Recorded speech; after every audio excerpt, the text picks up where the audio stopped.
The Pentagon doesn't have this much security. It's like I'm glad to have done it, but I'm glad it's over at the same time.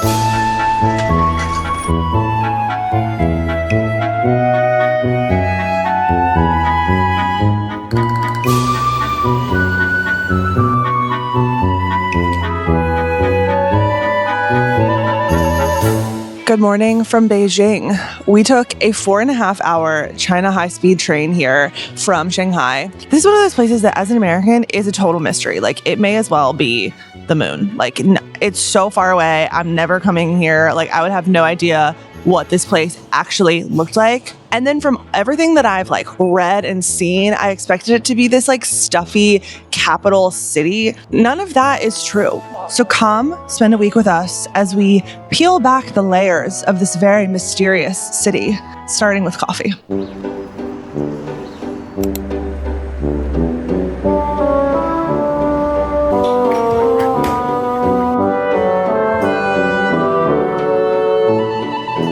This place is called Senshi Coffee. Someone on our Instagram actually sent me their Beijing coffee recs, and this was one of them. So shout out. We've come here almost every morning because they make a damn good latte. But the star of the show is obviously the manager. The manager is a calico cat who is absolutely gorgeous. Nick and I are huge cat lovers. So Beijing is a cat town, and any cat town is a town for us.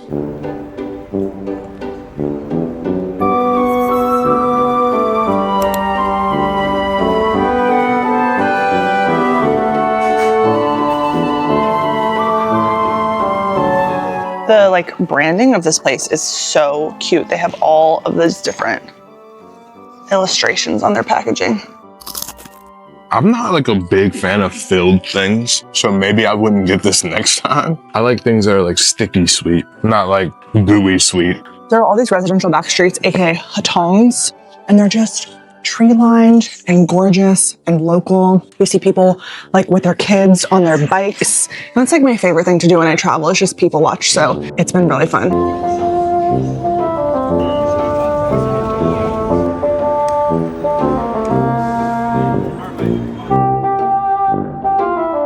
There are some things you need to know about the train if you're coming to China. Number one, there's security at the train, like an airport. You got to put your bag through security before you tap in. Number two, Apple Maps works totally fine. So you can navigate pretty easily, all in English. Number three, you can pay with Apple Pay, just tapping your card on the train. So you don't have to buy tickets. You don't have to worry about the costs. Just tap your phone in and then you tap your phone out. So easy. Everything was also in English. So navigating, transferring everything is super easy, way easier than I thought it would be. Look at this drum tower, though. Cute.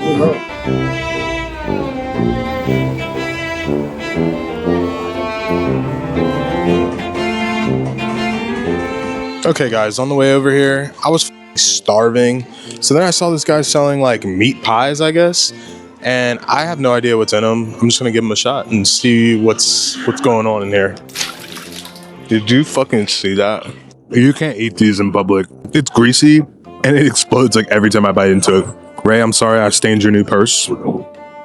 Very upsetting. You guys, if you know the lore of my bamboo handle purse that I left at home from this trip that Nick stepped on, okay, I finally, literally, a couple of weeks ago, got a new one. He fucking stained it. I'm I can't have any of this in this town. Both were accidents. And shit happens sometimes, guys, It's I'm not doing it out of any evil intentions. It's just fool me once. I couldn't have guessed how that thing was gonna burst. They were really good though. They were good. Were they worth it? Yeah. Oh no, it wasn't worth the stain on my purse, but it was delicious nonetheless. Okay, now to the hutongs.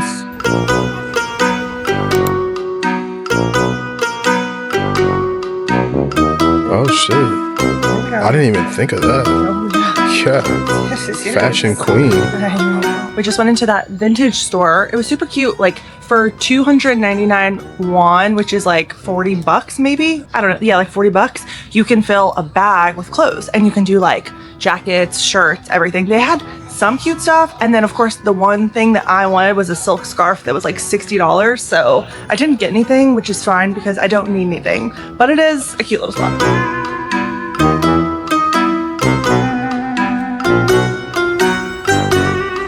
So after popping into a few thrift stores, we found this little bake shop place that's like on the rooftop of this hotel, I guess.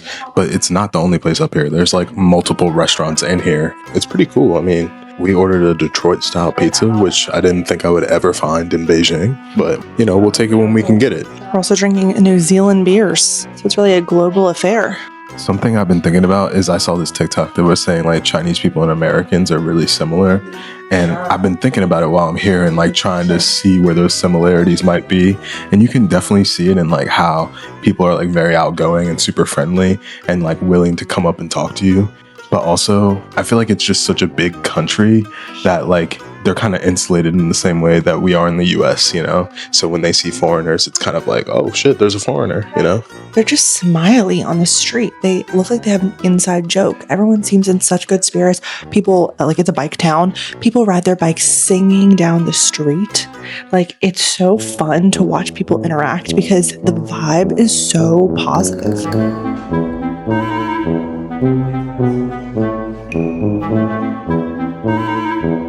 All right, I gotta say that pizza was pretty good. I was pretty happy with it, honestly. The place was like actually kind of insane because it was just like a vortex of different restaurants that were all like millennialified and cute.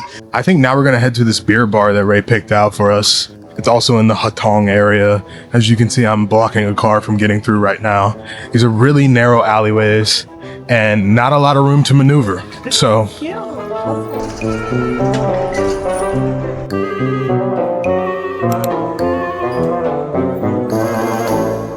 Ray talked me into making one more stop while we're out here. We're at this place now called El Nido. It's a beer bar that's hidden in the hutongs. And when you walk in, it's like this secret courtyard with a draft brewing bar situation. And now we're on the roof. We have it to ourselves. It's the whole vibe. It truly is gorgeous. Every time I pass a family and there's a little Chinese boy, they are running their parents up the devil's flagpole, telling them what, who, and when, and how it's going to happen for them.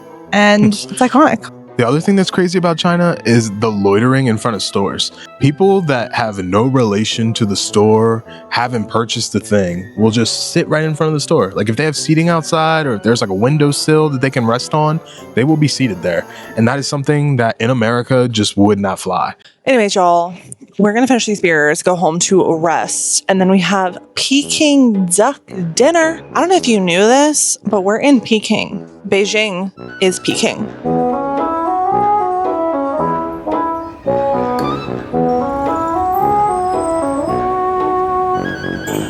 Hello again. We're back out and the mission is food. We are in a very adorable area nearby our hotel and we're going to get some Peking duck today. Peking duck is one of the must-eat foods in Beijing and honestly, I am not mad about it because I low-key love Peking duck, or at least I think I do. I don't really know, but we're going to this really famous place. Come along. We're on the wait list. We should be seated soon. You'll be the first to know.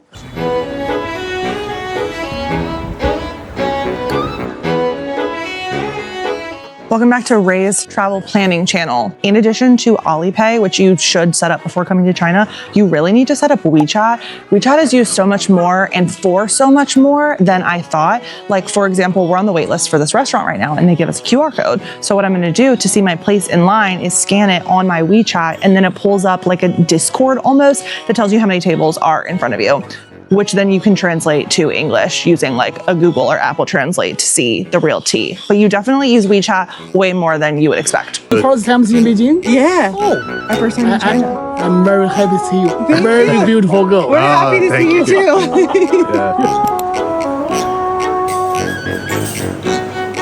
too. We finally have made it to our restaurant.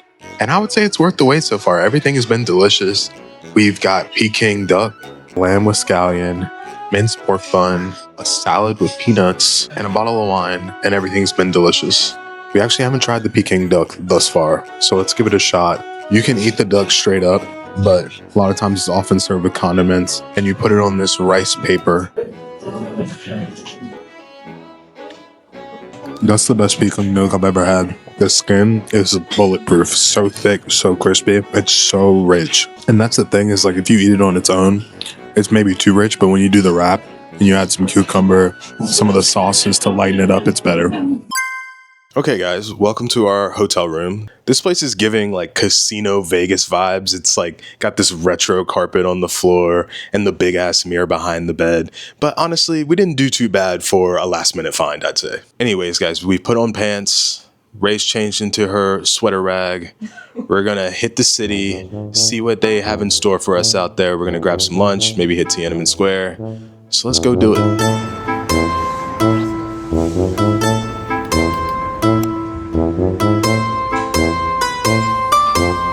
This was one of the best bowls of noodles I've ever had in my life. I felt like the guy from SpongeBob, like I wanted to break into song and be like, hey, all you people. Today was one of those days where everything that could go wrong did go wrong. So let me get you up to speed. After eating, we decided to take the train to Tiananmen Square, only to find out that you need passports to get anywhere near Tiananmen Square. So we thought, okay, this is just a small setback. We'll take a car back to the hotel and we'll come back real quick. But instead, we ended up in bumper to bumper traffic for 2 hours. So when we got back to the hotel, we were like, let's just do this another day. So let's just jump forward to later that night. All right, guys, we're back out for the night. Today has honestly whooped my ass. And I'm having an identity crisis as a YouTuber. I don't know how to make these videos right now, but I'm trying my best. It's utter chaos out here, guys. I'm about to get ran over. This is inside Beijing. It's fucking pitch black out here.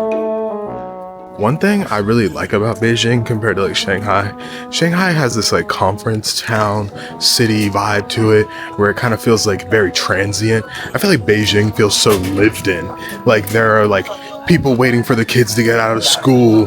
There's like families gathering outside to eat. It's just a different vibe completely. I keep saying that it feels like Friday night football. Like there's like this anticipatory energy every day whenever like school and work lets out, because everyone is like on their crazy mode of transportation. There's bikes, there's motorbikes. Anyways, we'll try not to get killed. We gotta focus on walking.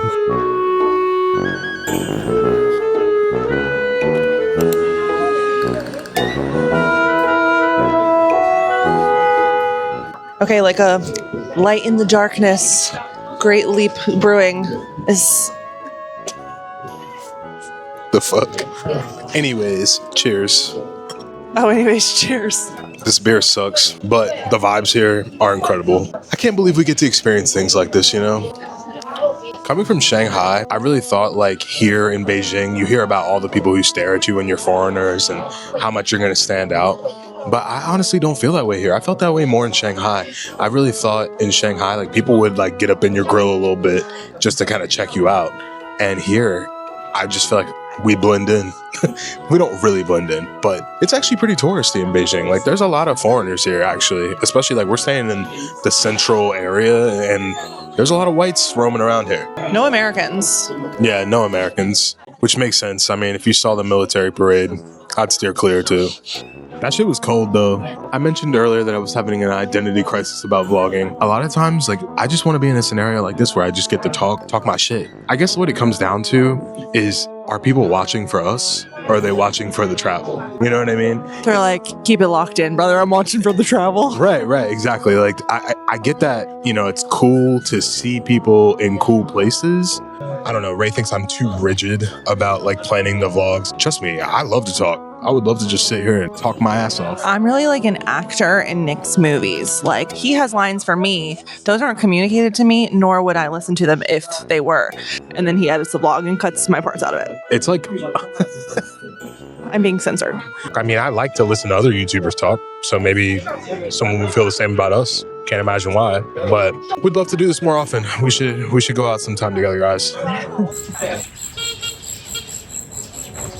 Good morning. I would like you to all take a moment to notice my new t-shirt that says, "We climbed the Great Wall." And that is because yesterday we climbed the Great Wall of China. There are a bunch of different points that you can access the Great Wall of China, and Beijing has a couple that are like day trip distance. We had to wake up at like 6 a.m. We took an hour and a half long bus to the Great Wall. Then you have to take a ski lift. At this point, I solidified that I'm afraid of ski lifts. Like, that was not fun, although it was really scenic. And I took a picture of us at the end, like amusement park style, which we purchased. Then once we were on the Great Wall, you can walk around. It's beautiful. It's scenic. We took some photos along with the rest of the world. It is steep, so we didn't climb it very long, honestly. We were just kind of like chilling there, taking pictures for like maybe 20 minutes. And then the coolest part is where we enter the Great Wall, you can take a slide down. So that's what we did. We took this like slide that weaves you down from the Great Wall through the mountains. It was a very fun but very long day. Highly recommend. It's like you gotta do it. And you gotta buy the t-shirt too. So we survived the affair. You'll see the clips. It was super fun. But now we're back to our bread and butter, which is cafes in the city. So let's go.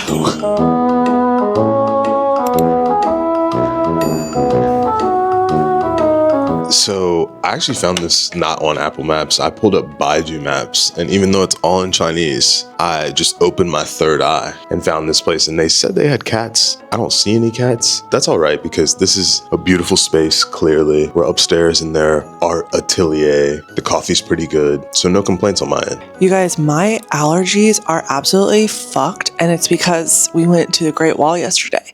Like, I've been suffering. We spend one day outside in nature, and I'm suffering. The amount of spiders at the Great Wall is actually crazy. Like, I don't think I've ever seen that many spiders. We're gonna, maybe we'll hit another cafe. Hopefully we get to the Tiananmen Square today. We'll see what happens. Goodbye.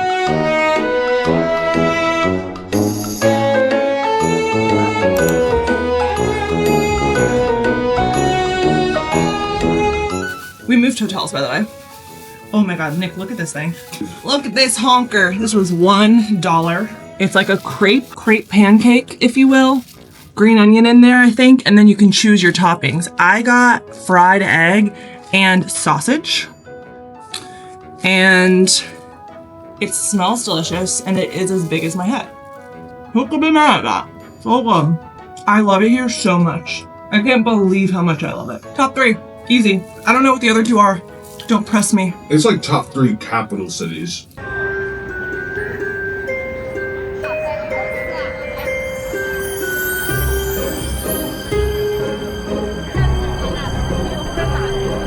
All right, guys, we just finished up at Tiananmen Square. The line was hella long. You had to wait forever. You had to go through like 3 different layers of security checks. They pat you down. The old people are pushing and cutting. The Pentagon doesn't have this much security. But we got through. We took a bunch of photos in front of Tiananmen Square. I mean, it's cool as fuck to see like iconic sites like this, no doubt. You know? It's the last site I'll see though for a while. Yeah, we're definitely fatigued with sightseeing. It's like Beijing was like definitely one of those cities where you had to go see the Great Wall, you had to go see Tiananmen Square, and you know, it was a pain in the ass the mall. to do both. This plus the wall. I need like a nap and a drink. Right? No, seriously. But it was, you know, it's like I'm glad to have done it, but I'm glad it's over at the same time. Yeah, let's get the fuck out of here. They only give you a certain amount of time. Like after that, they start kicking you out. You can probably hear the intercom of the guy. We're being actively pushed out by force right now. Yeah, cool. Just thought we would speak to you guys while we were here. Anyhow, I need to eat, so let's go do that. Cut to food. Hello, guys. It is later now. Nick and I made the mistake of going back to our hotel, and we got so sleepy. We were planning on going out to dinner, but things changed. Oh, this is embarrassing. He sees us, and we are waiting for our takeout at our beloved Papa Danilo, which is an Italian restaurant 2 blocks from our hotel. We're gonna get 2 lasagnas and a risotto to share, right?